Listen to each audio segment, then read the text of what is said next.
Hi, today we're coming to you from our Orange City Screenprint area, and in particular our pre-press room. This is Tomas, and he's going to show us what it takes to get a screen ready to be used for printing.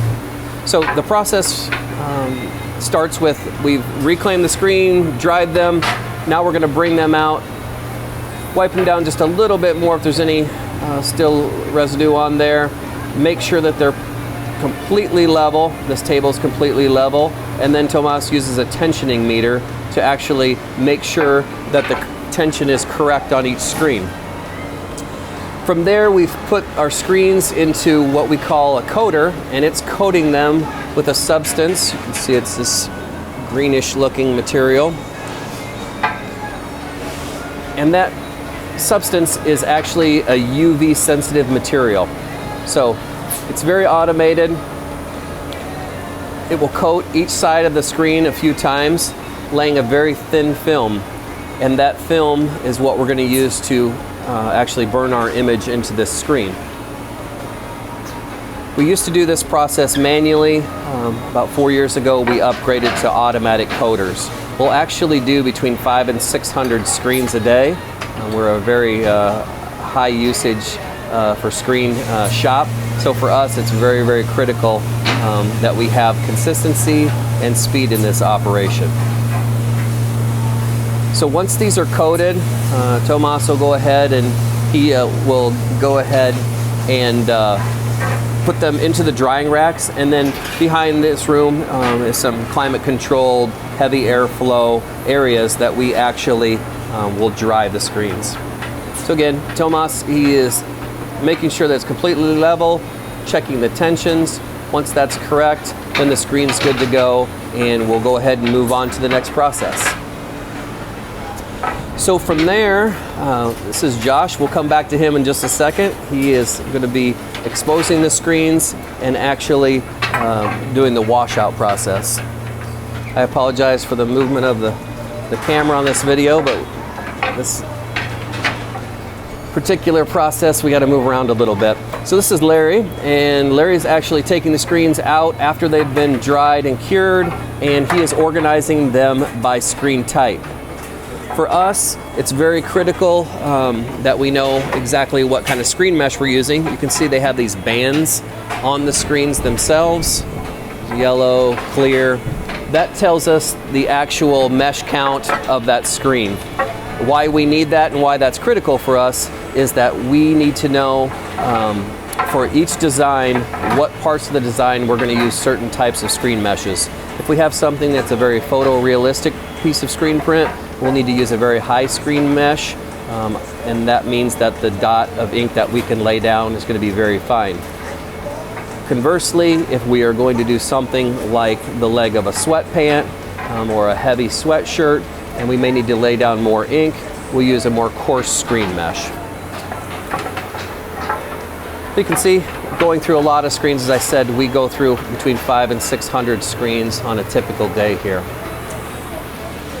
From that point, once we've determined that mesh count, we're going to actually put the screens into some glorified inkjet printers. Very expensive. This piece of equipment's about a $75,000 piece of equipment. And we will pull up the art file. You've seen on the separation video that was attached to this email as well, that we have to take every color and create a screen for that color. So that's what we're doing here. The artists have actually done the separations. We've pulled those up via our system, and we are imaging each color right now. So you can see it lays down a black ink, and that black ink then, as we go through the process, I'll explain it, but basically what is black there is not going to get exposed to UV light in the next step and will wash out with water. Everything else that is what is probably green on the video will be exposed to UV light and become non-porous, and that's going to be the key to how we actually make our screen. This is Beth. She's one of our associates who handles imaging these screens, and then Jennifer is getting some inputs done so that we can pull these into these inkjet printers. From there, Josh is going to go ahead, he'll load up the screens, and then this is basically a UV light booth.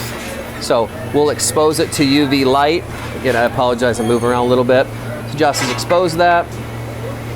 And then from there, we'll go ahead, he's put these into a water bath, and we'll soak those for just a moment, and then he's going to show us how we actually have the image come out. So it's gonna get a little noisy here for a second. He's gonna use it. You can see the emulsion's already fallen, or the ink has already fallen off this one. So what you see is Waylon there would have had black ink on it. From there, Josh is going to put it into a drying rack, and we'll continue on with the process. We'll watch him do a couple of here. So again, you can see not all completely washed out is normal. And then we'll use our power washer, and he'll do that.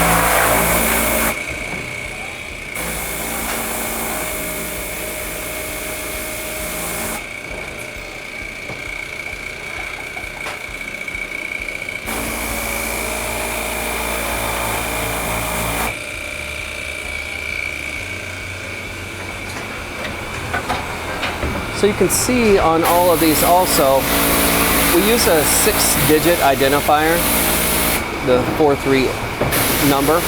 That is our ID number. That's very critical for us. That tells us exactly the ID that we're working on.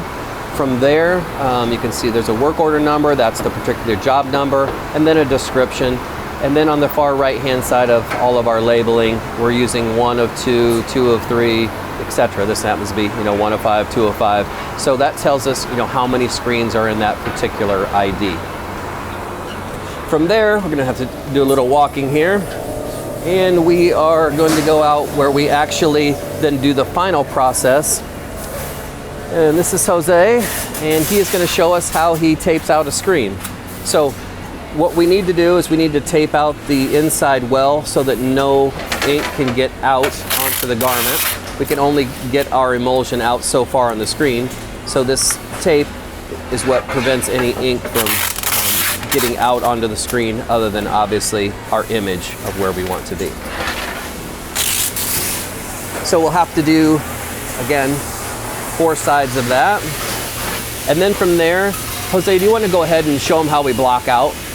Yeah, so that same screen then we'll put up against this light table,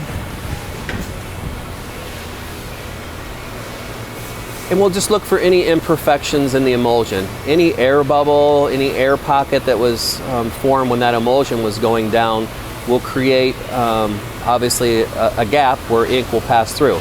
So we just make sure that every single part of that is actually blocked out. It's just a fast drying emulsion. We'll let that dry, and at that point we have our screen. From there, we'll lay them in the racks by order, and then our next part we'll start with another video, and we'll show you actually how we put garments together, screens together, set up in Screenprint. I hope this helps you understand all the steps that it takes to get a screen prepped and ready for screen printing. Thank you.